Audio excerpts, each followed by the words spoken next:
Yet, and therefore if you want to digitalize this experience, the social impact is that the doctor says, nobody comes and meets me. So you know what, I am trying to deliver you some information on a product, I am trying to reintroduce the product to you, so I might as well give you an app, it will give notifications that tell you what is there to be seen, but then there's a huge social inertia to that movement. Although you have huge number of young doctors coming in, but they still with them carry a huge amount of ego and a social need to be met, to be connected. So it's always high tech versus high touch. And you will have to, has there been any work on how the social dimensions of this and external to an organization? Like the 1.5 lakh hits, right? What does it mean? Is one piece, but how do you meet the social needs of a person when you're digitalizing the whole data? So the question is, how do we capture a business model that starts actually where there's the need from the consumer? Is that the question? How do we overcome the obstacle of resistance by creating value for different stakeholders, including the consumer and the middleman? So the need and the want are both.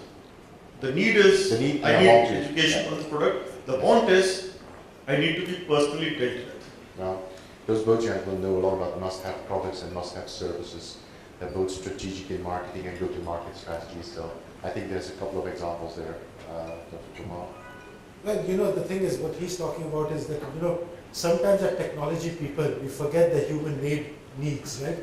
And that there's a change process. And in the change process, you can't forget that you're asking human beings to behave differently. And unless you can overcome that, technology is doomed to fail, right? If you can't fit, the best technologies are where you don't ask the person to change, but you know, it fits seamlessly into their existing behavior patterns. But when you're asking existing behavior patterns to change, and especially the doctor community, which I happen to know, that is a very tough thing because they tend to be change resistant, right? The HMOs in America have been flogging at it for 40 years and still finding it a tough pattern, right? So I think, you know, I think we should all be careful.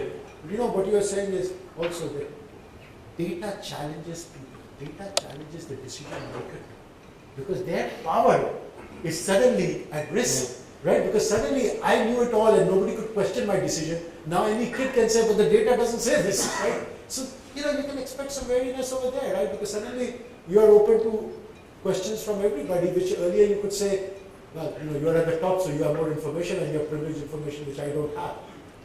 So can I just supplement on the doctor example specifically? I think the answer is that if you are saying that the doctor wants purely high touch, I suspect that's not the case. So the doctor wants the importance of a sales rep visiting him, but there are times when he says, I have too many sales reps visiting me. They visit me too often. They give me information I don't need.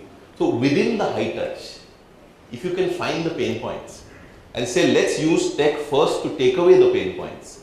So the point is, there are sometimes when people visit me too often, there are some things I want to be updated on when I don't want the visit. And perhaps the answer again in digital is the cell phone. Because the cell phone and the smartphone is the first level of upgrade. But I think the answer is that it's, and this is an Indian problem what you're saying, it's not only this, it's like you grow up in any business where personalities make a difference. And you say, I will now, you know, my junior will come to meet you, or I will now Skype you. It is, khud nahi aa sakte kya? Bade aadmi ban gaye. So, you know, it's that entire ego piece, but the way to start looking at it is to say, what is the pain point within touch? And can tech take away? So start with the small wins and then slowly build. I mean, it is not a full transformation, but there will be elements in that touch which are pain points, and that's the first step. Maybe just respectful to time, maybe a last question before we go wrap up. The theme of this evening is the art and science of decision making. But if we cast our glance a little further down, maybe 10 years down the road, then this question may not perhaps arise, and I'd like to seek the advice of the esteemed panel here. With AI being not too distant a reality, will this very question of whether to make a decision, what decision to make, will become redundant? It's a very interesting question. I was just reading an article on Watson, you know, the IBM thing. And Watson, they've been trying for 10 years, you know, after they built the Jeopardy. And the question was, what can it do next? It really is very good at answering questions which have right answers. It's very poor at answering questions where answers were maybe judgment, and two people like doctors could disagree about what should be done with this patient, you know. So I think we have to take, and that is where, you know, the evidence. There are problems which have the right answer. In those problems, AI can be excellent. And then there are those problems where reasonable people can disagree. That's where we struggle to find the right answer. You know, so I don't see it as one versus the other. I see it as complementary. I want to get rid of my mundane tasks to AI, so that I can spend more time on those tasks which AI can't do. It's part of productivity enhancement. So just building again, if you look at a continuum of problems from completely structured problems to completely ill-structured problems, ill-structured problems are amenable to immersive methods like design thinking. Structured problems, so what you will find is that that continuum between structured and ill-structured will continually move, and the larger the category of problems which we call structured will grow, but there will still be ill-structured problems, because that is what will create the radical innovation. The radical innovation will not come from continuous data, typically of the sort that you will get from usage data. It's about being able to imagine futures that are discontinuous from today, where no amount of AI, and this is my personal prescription, will take you there. But you know, it's like when we went to a PhD program, right? All the people who came into the PhD program were all toppers at IIT, IIMs, and those things. Right. You know? That was it. But you know, the question to be who became a successful faculty member after that was not based on that.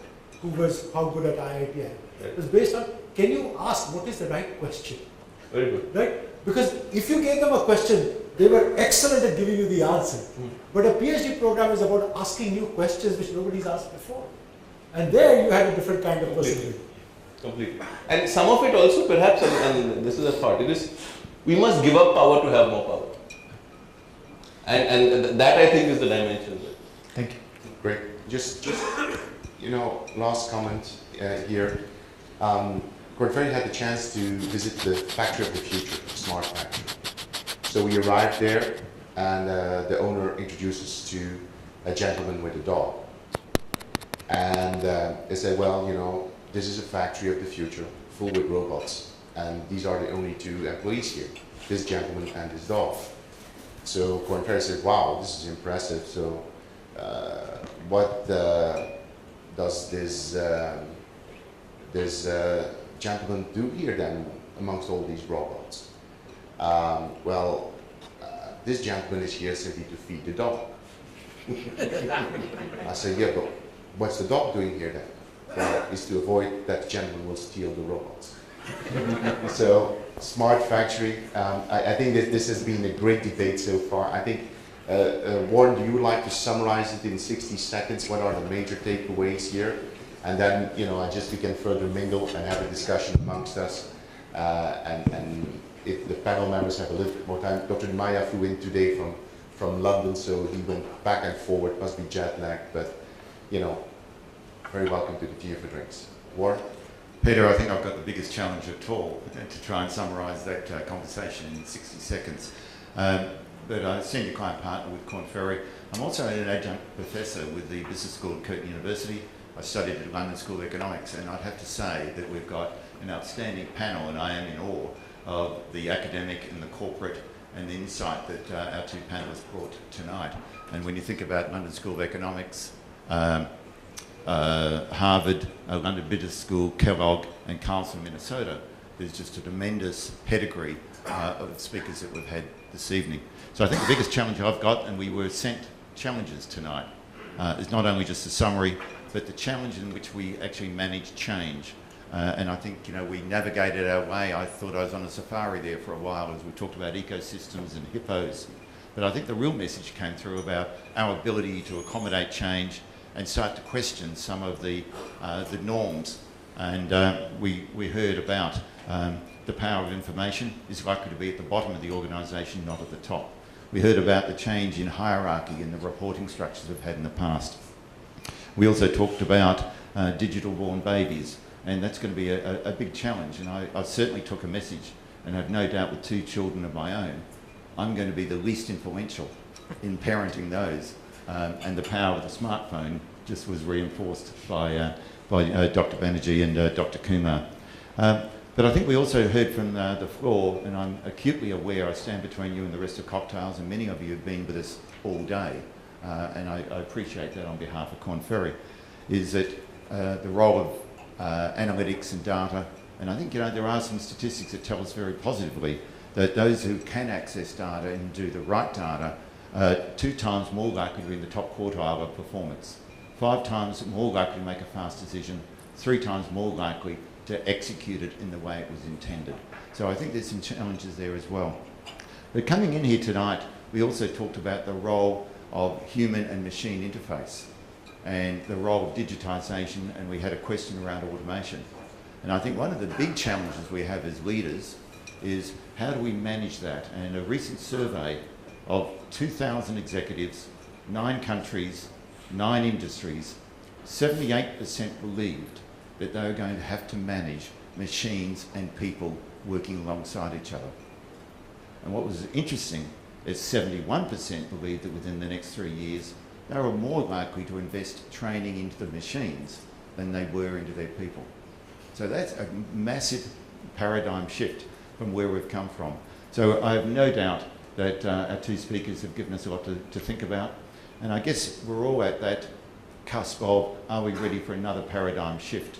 And I've come through from an organisation where we've been very much labour driven, that was technology enabled, to I think we're now in a paradigm that we are digitally driven and human enabled.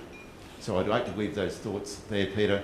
I'd like to welcome back to the stage Madhav, who's the Office Managing Director for our Delhi practice. And again, on behalf of Korn Ferry, thank you to Dr. Kumar and Dr. Banerjee.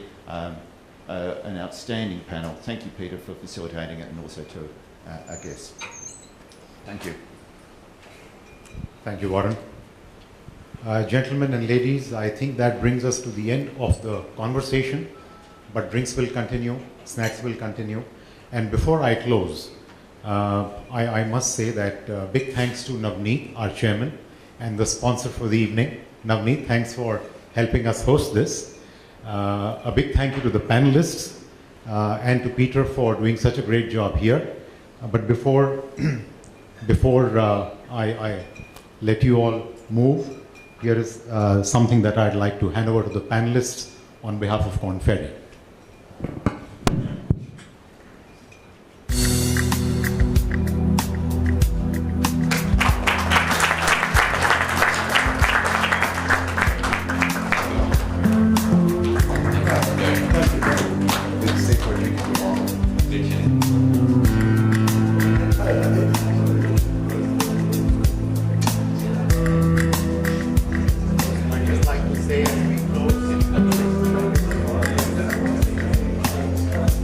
Just like to say as we close that we are doing multiple sessions this week. The intent is to put all these thoughts together in the form of white paper, a couple of white papers maybe, and we'd be very happy to mail them to you for all those of you who came here this evening. So thank you once again. Enjoy the evening.